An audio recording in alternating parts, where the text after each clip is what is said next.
என்னோட போன பதிவுல பார்த்திருப்பீங்க. Art of not caring. அதாவது ஒருத்தவங்க வந்து நம்மள புரிஞ்சுக்காம இருந்தா, என்னலாம் பண்ணி கேர் பண்ணாம நம்ம நிம்மதியா, சந்தோஷமா நம்ம லைஃப்ல லீட் பண்ணலான்ட்டு.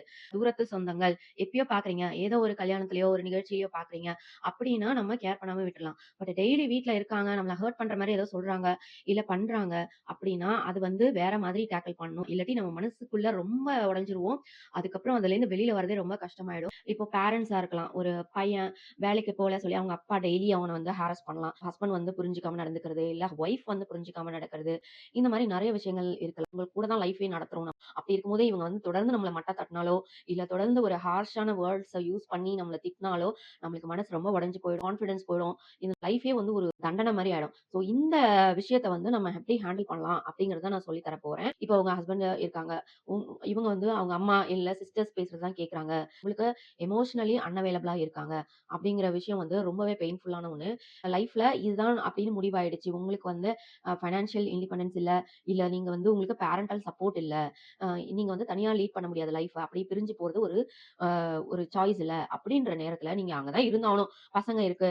சோ பசங்களுக்காக இருக்கணும். அப்படிங்கிற நிலைமையில உங்களோட மனச நீங்க எப்படி டேக் கேர் பண்ணிக்கலாம்? ஃபர்ஸ்ட் நீங்க மனசுல நிறுத்திக்க வேண்டியது, பிக்ஸ் பண்ண வேண்டிய ஒரு விஷயம், இவங்க மாறப்போறது கிடையாது. They are not going to change. Emotionally ஒருத்தர்ட்ட டிபெண்டன்ட்டா இருக்காங்க அப்படின்னா, அவங்க வந்து மாறுறது ரொம்பவே கஷ்டம். இது வந்து உங்க மைண்ட்ல நீங்க பிக்ஸ் பண்ணிக்கோங்க. எமோஷனலா உங்கள எப்பவுமே அவங்க டிபெண்ட் ஆக போறதில்ல. பிகாஸ் அவங்களுக்கு ஒரு வடிகால் ஆல்ரெடி இருக்கு ஃபிக்ஸடா.